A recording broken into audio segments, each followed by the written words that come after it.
let's talk Jake Guentzel. Jake Guentzel for the Canes. I mean, he's been here only a little bit longer than this Topgolf has been open. He just showed up, and he had the most productive, super quiet first round possible, where 4 points in 5 games. 4 points in 5 games, and somehow it can still be described as quiet. But I think that's part of what I'm getting at here, and it's part of the narrative of why he is here, which is assists are great, love them. The when that line is buzzing and you're setting up your guys, I love it. Goal scoring in this round. Mm-hmm. Goal scoring in this round. Timely goal scoring in this round. You didn't need him to be special against the Islanders because you could outclass them in a lot of ways, just out talent, out ability, out depth the Islanders. You will likely need Guentzel to have a couple special moments for the Canes against the Rangers this series. And this will be the off-season conversation, but we've done just a little bit of deep diving because we couldn't help ourselves into the cap situation for the Canes. And paying Guentzel what it would take to keep him comes at a large opportunity cost of other guys that you would like to be able to pay. Yeah. So there's no guarantees there. We're not going to go into that all now until the offseason, but there is a world that is plausible. It is possible where Guentzel is here for this run. Yep, that's it. And whether it is successful or not, the trade, the moves, the all-in shove at the deadline is, can he help you get through a team like the Rangers? Can he help you get through the Eastern Conference Finals? If he doesn't win you a game in the clutch or two or put one away with a dagger, you start to look around and go, did the deal do its job?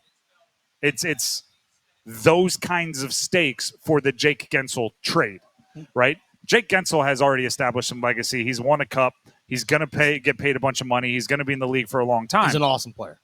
His legacy in Carolina will largely be attached to that trade. And the way that legacy becomes a super positive one is by scoring the goal, right? Scoring a game 3, a game tying, a game winning goal in a pivotal part in the series.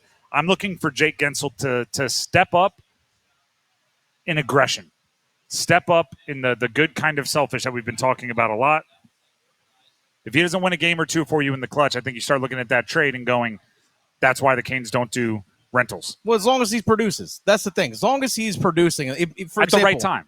Yeah, well, it's not like, if you win a game 4-3 and, game 2 on the road and he has a goal and an assist in that game, that's the thing. Doesn't necessarily have to be the 4th goal, but he has to be impactful. And I think that's the thing. I think we're going to see his play elevate to what we saw him in Pittsburgh during their cup runs and what he's able to do in his time there.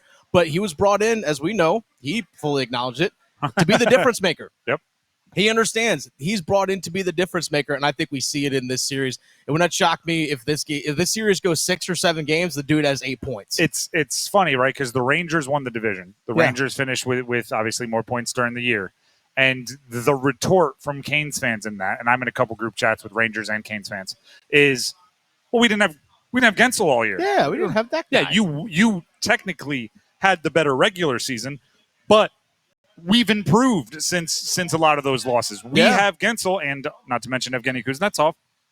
So, and Freddie was out, right? There's reasons there, but now they have to prove their worth now that they are there, right? It doesn't make any sense to have your big retort be, but we didn't have Guentzel yet, if Guentzel's not going to be a difference maker. Like, Guentzel has to then go and improve your team, or else you might as well say, we didn't have Dennis Cox in goal. It's like, well, I'm not sure if that would improve the team. Hey, don't sleep now, Jay. Don't sleep. That's all I'm going to say. But even him being on the ice and the threat that he provides, because that line with him and Aho and Svechnikov is the fact that they draw so much attention from the top guys, is that it actually allows, for example, a Teravainen when he's playing with Stahl, or even other guys like Natchez down throughout the lineup, they get a little less.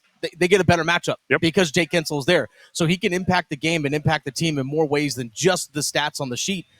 He can allow, again, the better matchups for other guys throughout the entire lineup for them to produce. And we saw that in the first round. I just think it's fair to remember the reason why you bring someone in. Mm-hmm. And that goes for every sport, right? If you're playing, I'll use basketball as an example. If you're playing with a dominant big and you bring in a 42% 3-point shooter. Mm-hmm. You're bringing that guy into space. And when you sign him, right, at your little intro press conference, you're saying he's going to provide spacing. He's going to be a shooter. We can't wait to get him run around the 3-point line. If he has the next season and he averages, 16 points, but he shoots 20% from three, it's like, well, he had a good season, but he didn't do what he was brought in here to do, right? Yeah. He didn't open up the offense. He didn't make it easier for our dominant big. When Guentzel was traded for, it was what you said.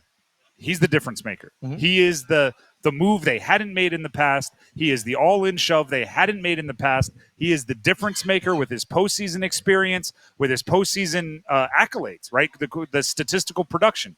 So I don't think I want to make sure we remember now that we're here in the postseason that this is why he's here, yep. Right? If that 3-point shooter catches a shot in the corner, catches the ball in the corner, and he's open and he doesn't shoot it, I'm going, no. You don't understand why you're here. Jake Guentzel, a little bit more difficult than just shoot it when you're open from the corner of the 3-point line. Yeah. But you're Jake Guentzel. You're better than just a 3-and-D wing. Like, go be the difference in a game or two, right? Like, yes, Aho can be the difference in a game. Freddie can be the difference. I'm not saying it's got to be all Guentzel, but quite frankly, that's why he's here. I'm calling it right now. 4 goals in this series for Jake Guentzel. I would love it. 4 goals in this series for Jake Guentzel. Calling it right now. He's that damn good. Love it. And when he does it, bring this conversation back up. Yeah. Mark it down. 3/24, Friday, May 3rd, we were live at Topgolf. It's on YouTube. It lives forever. The internet is written in ink.